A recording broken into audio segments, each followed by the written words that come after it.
Os serafins diziam em alta voz, uns para os outros: Santo, Santo, Santo é o Senhor Todo-Poderoso. A sua presença gloriosa enche o mundo inteiro.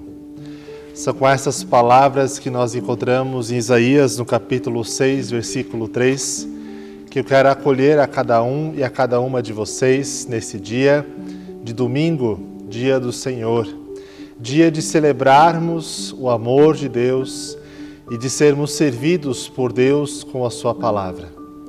E por isso nós também realizamos esse nosso encontro virtual em nome de nosso Deus, que é Pai, Filho e Espírito Santo. Amém. Hoje é domingo da Trindade, é domingo onde a Igreja cristã lembra desse Deus que se revela como Pai, Filho e Espírito Santo.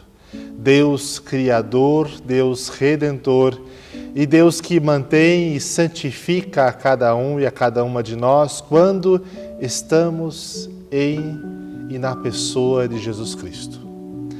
O dia de hoje é dia de celebrarmos, de sabermos que Deus nos abraça em seu amor na pessoa de Cristo. E Ele quer nos guiar em nossas vidas.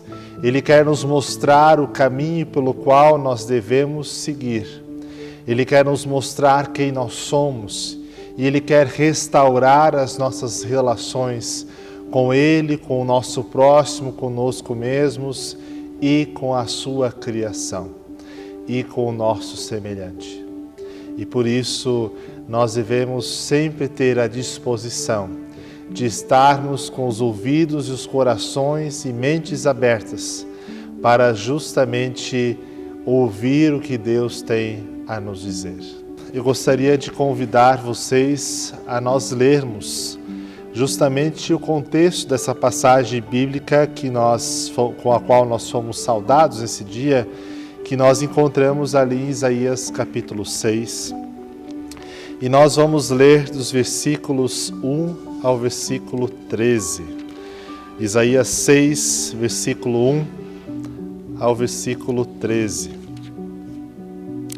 Que diz assim: No ano da morte do rei Uzias, eu vi o Senhor assentado sobre um alto e sublime trono, e as abas de suas vestes enchiam o templo. Serafins estavam por cima dele, cada um tinha 6 asas. Com as 2 cobria o rosto, com 2 cobria os seus pés, e com 2 voava. E clamavam uns para os outros, dizendo: Santo, Santo, Santo é o Senhor dos exércitos, toda a terra está cheia da sua glória. As bases do limiar se moveram à voz do que clamava, e a casa se encheu de fumaça. Então disse eu: ai de mim, estou perdido, porque sou homem de lábios impuros, habito no meio de um povo de impuros lábios, e os meus olhos viram o Rei, o Senhor dos exércitos. Então um dos serafins voou para mim, trazendo na mão uma brasa viva, que tirara do altar com uma tenaz. Com a brasa tocou a minha boca e disse: eis que ela tocou os teus lábios. A tua iniquidade foi tirada, e perdoado o teu pecado. Depois disso, ouvi a voz do Senhor que dizia: a quem enviarei? A quem há de ir por nós? Disse eu: eis-me aqui, envia-me a mim. Então disse ele: vai e dize a este povo: ouvi, ouvi e não entendais. Vede e vede, mas não percebais.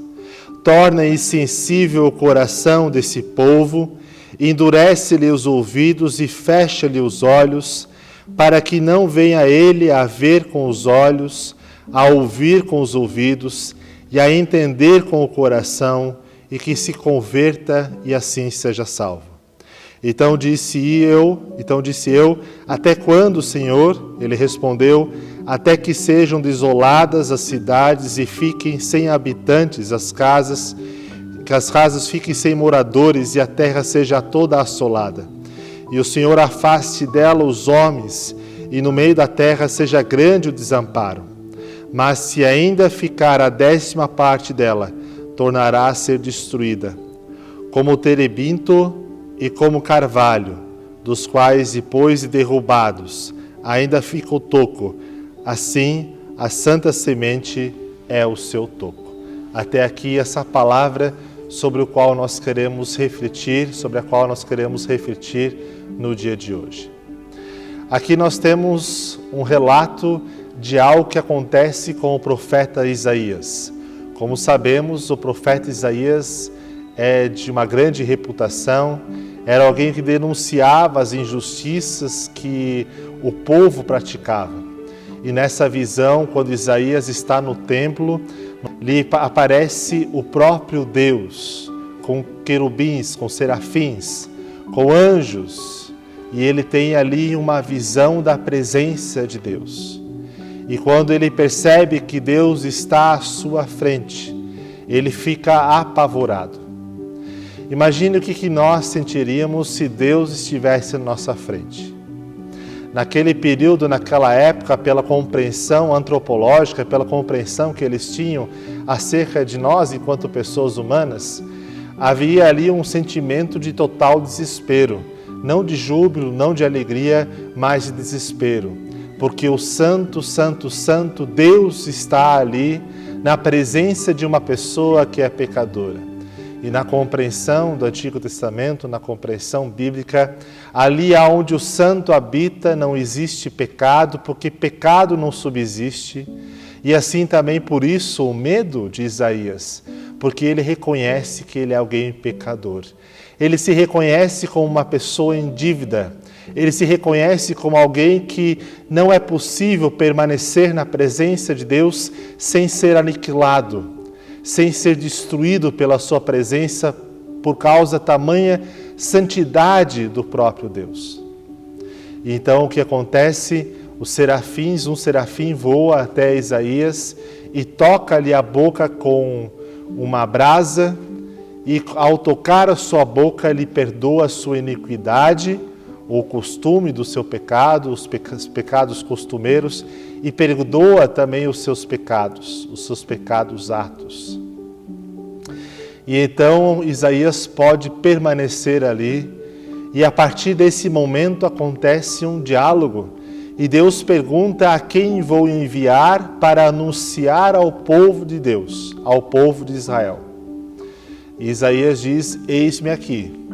E Deus, certo, pensou, ótimo, mas agora vai até esse povo e tu vais anunciar juízo, porque esse povo não ouve, o povo é teimoso, as pessoas não querem saber, todas as outras coisas são muito mais importantes e têm mais espaço na agenda do que a própria palavra de Deus. E consequentemente aquele povo estava habitando em pecado, estava habitando e cada vez mais desenvolvendo a miséria humana, aonde havia a pobreza, aonde pessoas tiravam proveito uma das outras, aonde pessoas se desprezavam a si mesmas e cometiam pecados contra o seu corpo, aonde pessoas criavam estruturas, aonde havia as pessoas que eram as poderosas e haviam os miseráveis. E isso desagrada totalmente a Deus. E então Deus ele pede para que Isaías vá e anuncie a esse povo juízo, porque não estão abrindo os seus corações para ouvir da palavra de Deus. Deus não tem mais espaço nas suas vidas e o que recai sobre eles é o juízo de Deus. Não a misericórdia, não o amor, mas o juízo. Porque fazem aquilo que é mal, porque Deus não tem espaço na agenda das suas vidas, porque Deus não movimenta-se mais com seu Espírito Santo na vida das pessoas com liberdade, de forma tal que as pessoas elas façam uma autoavaliação e deixem para trás aquilo que é errado, deixem para trás aquilo que é pecado e comecem a se reestabelecer enquanto pessoas pela palavra de Deus. Queridos irmãos e irmãs, quando nós lemos essa palavra de Isaías, não tem como nós não pensarmos também na nossa realidade, na nossa vida. Na nossa realidade política, na nossa realidade social, na nossa realidade econômica. É só nos olharmos para aquilo que acontece perto e longe de nós e nós vamos perceber que nós estamos numa situação muito semelhante aonde existem poderosos e fracos, aonde existem ricos e extremamente pobres, aonde existem pessoas que se prevalecem em cima de outras pessoas e pessoas que são enganadas, pessoas que são ludibriadas, pessoas que são extorquidas em seus bens, no valor do seu trabalho. Nós vivemos num período, numa época muito parecida, aonde cada vez mais as pessoas pobres pagam muito mais para terem aquilo que precisam, porque daí fazem prestação, e aí tem a prática da usura, dos juros exorbitantes, e cada vez ficam mais pobres. Mas além disso, vivemos numa época tumultuada com relação às questões sociais, mas também culturais, aonde valores não prevalecem mais, aonde tudo é permitido, aonde não existe limite e o grande alvo da vida é gozar a qualquer preço. Nós vivemos um tempo tumultuado onde as pessoas elas rompem relações por causa de partidos políticos, por causa de opiniões políticas, elas rompem relações com seus irmãos, até mesmo de sangue, por causa de desavenças, a divisão de terra, de bens, de heranças, brigam por causa de coisas tolas, torpes e destroem assim a comunhão, a possibilidade de viverem juntas. Vivemos, caros irmãos e irmãs, e eu não quero com isso ser demasiadamente pessimista, mas tempos complicados. E as pessoas se sentem perdidas, vazias. Elas procuram preencher o seu vazio existencial com coisas que aparecem, ora com bens, ora com beleza, com estética, ora com consumo, com coisas que possam de alguma forma tirar o silêncio da minha alma, porque quando eu fico em silêncio eu começo a pensar sobre mim mesmo e eu não encontro uma resposta. Um psicanalista do Rio Grande do Sul, da região de Porto Alegre, um cara chamado Slavutsky, ele disse uma frase no jornal que foi publicado algum tempo atrás, que diz assim: o século XXI pode ser definido como o século do vazio. Há um sentimento de vazio expresso nas perdas, nas angústias, no desamparo. Cada um procura preencher o seu vazio como pode. Irmãos e irmãs, se nós formos sinceros e começar a avaliar a nossa realidade, nós vamos começar a pensar que também o juízo de Deus está sobre nós.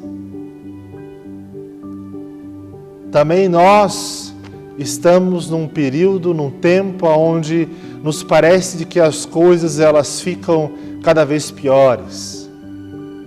Nós vivemos em tempos tumultuados, estamos aí com a Covid, que não nos larga o pé, já está tempo aí, e pelo jeito ainda o negócio não é tão rápido para resolvermos essa questão.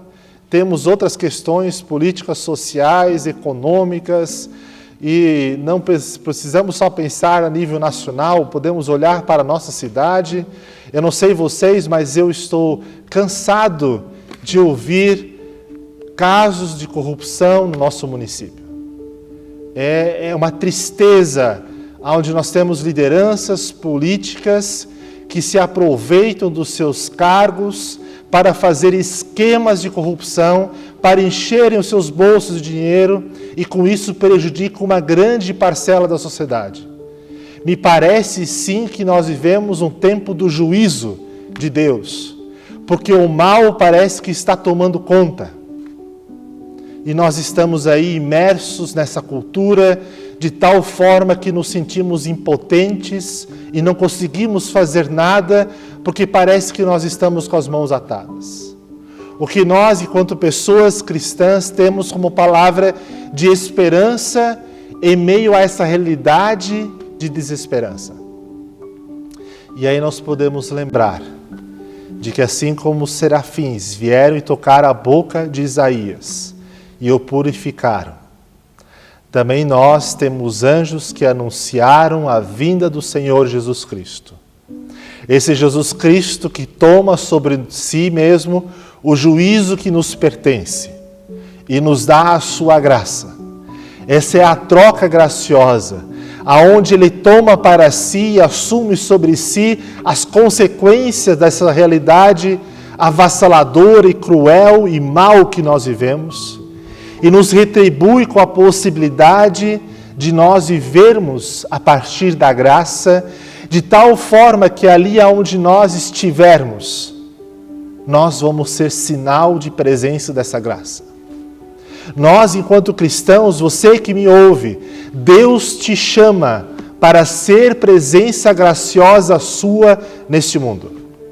Deus te chama para que você, a partir de ti, da tua família e da tua fé, se provoque mudanças em nossa realidade. Se provoque uma nova mentalidade, como diz o apóstolo Paulo em Romanos 12. Pessoas que sacrificam a sua percepção de vida que os conduziria para o mesmo buraco, elas vivem a partir da renovação da mente e trazem transformação ali aonde elas estão. É necessário um levante, é necessário que nós nos mobilizemos, é necessário que nós nos juntemos em oração, em nossas práticas também, para que ali onde nós estejamos, nós não aceitemos sermos corrompidos.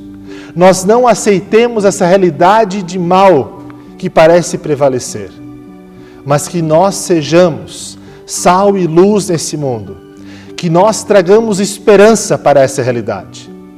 Eu fico abismado quando pessoas que se dizem cristãs são corruptas. Quando pessoas que se dizem cristãs andam na roda dos escarnecedores. Não para evangelizar, não para mudar, mas para comungar da maldade, para comungar da corrupção. É necessário um basta. É necessário que nós assumamos com coragem a nossa fé, que nós assumamos o discipulado, que nós nos disciplinemos para que nós vivamos a partir da palavra de Deus. Um cristão, uma pessoa cristã deve todo dia pegar a Bíblia assim na sua mão e ler, e meditar e orar. Um cristão deve se fortalecer na palavra de Deus diariamente para que o mal não tenha força sobre a sua vida, mas para que a graça de Deus seja efervescente, para que a graça de Deus contagie e ela extrapola nosso próprio ser, contagiando outras pessoas, abençoando outras pessoas. A palavra que nós temos hoje aqui do profeta Isaías é uma palavra que nos fala do juízo, da seriedade com a qual Deus leva a nossa vida, a seriedade com a qual Deus leva a nossa realidade. Deus não admite que nós usurpemos a sua criação de tal forma que a destruamos, de que nós não demos condições de dignidade para as pessoas que Ele tanto ama. Se nós sairmos debaixo da graça de Cristo, o que prevalece sobre nós é o seu juízo. Isso precisa ser dito. Se nós queremos ter uma vida abençoada, se nós queremos nos encontrar enquanto pessoas, se nós queremos nos sentir inteiros, nós precisamos nos agarrar em Cristo.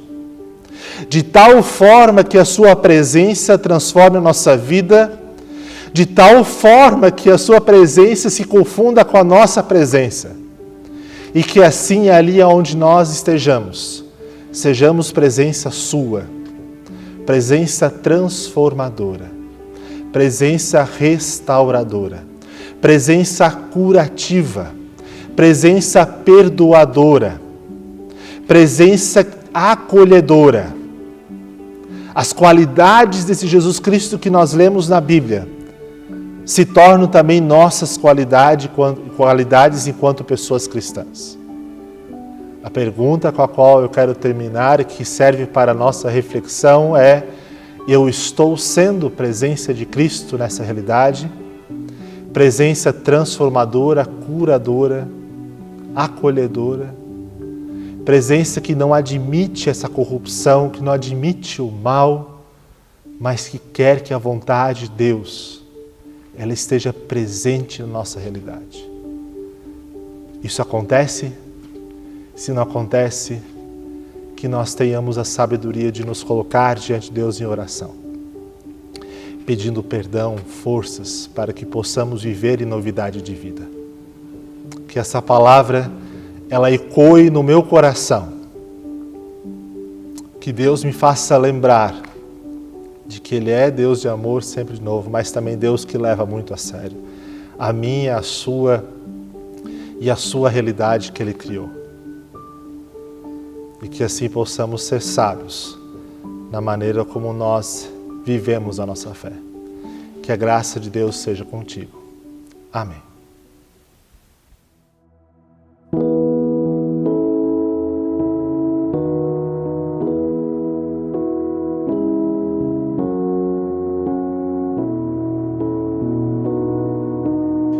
Esta canção é só para ti, tu és o motivo primeiro do meu louvor, da adoração, do meu amor mais sincero.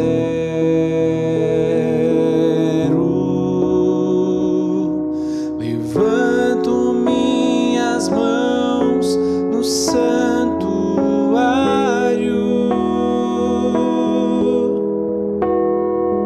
elevo minha voz para cantar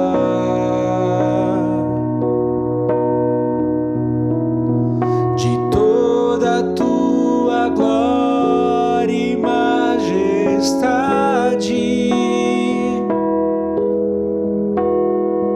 e graça que me fazem declarar: Tu és o meu Senhor, aos teus pés estou, eu quero te servir como adorado. Esta canção é só para ti, tu és o motivo primeiro do meu louvor, da adoração, do meu amor mais sincero.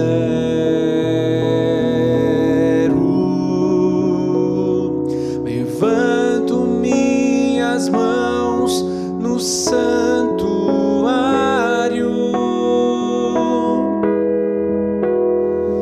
elevo minha voz para cantar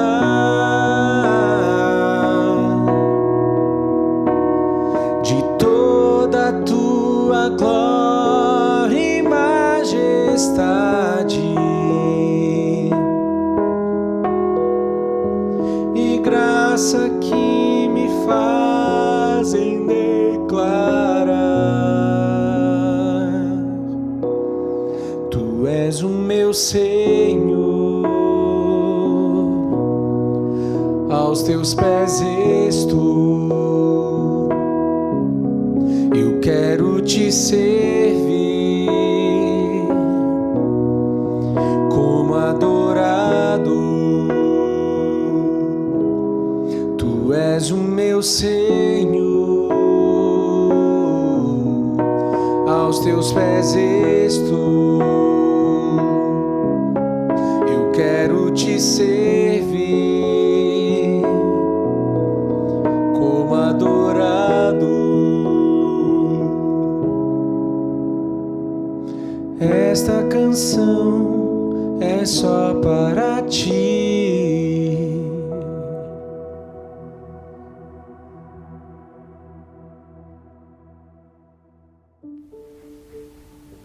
Eu gostaria de passar alguns avisos para vocês. Nós continuamos com a nossa campanha de assistência e diaconia.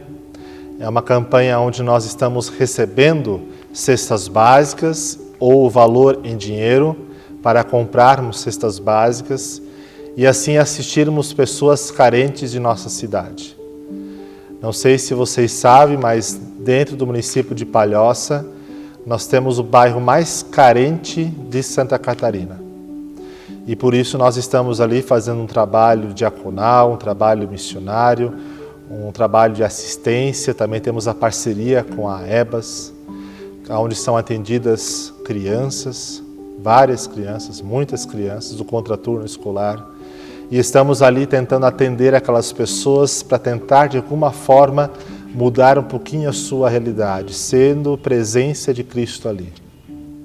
E se você quer ser presença de Deus ali, você também pode nos auxiliar dessa forma. Nós temos ali na descrição do vídeo o Pix. Se você quiser fazer uma transferência, faça essa transferência no valor 10 centavos para que nós possamos separar esse dinheiro para justamente assistir essas pessoas do bairro Frei Damião, mas também de outros bairros e pessoas necessitadas de nossa cidade. Quero te convidar para um momento de oração.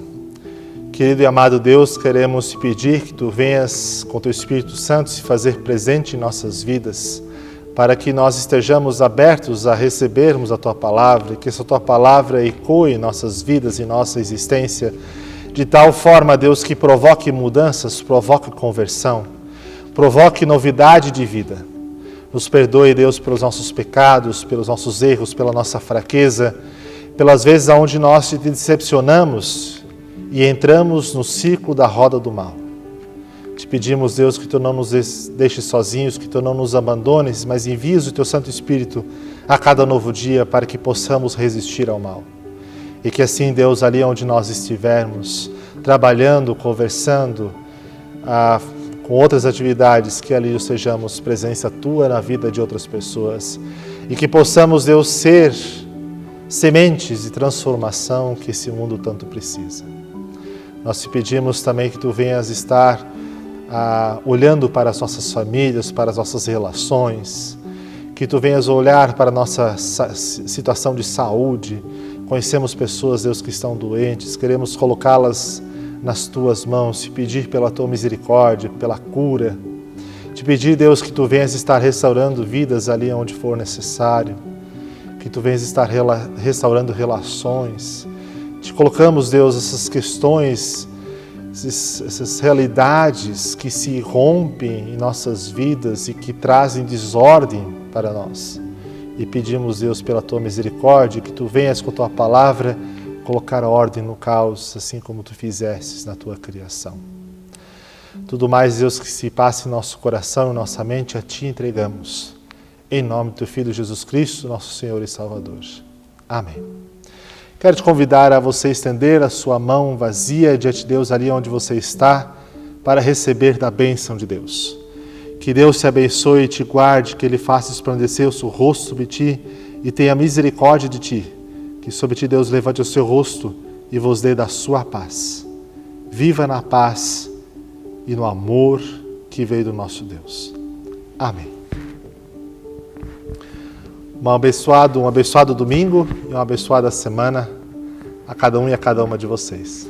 Vivam na paz de Cristo. Amém.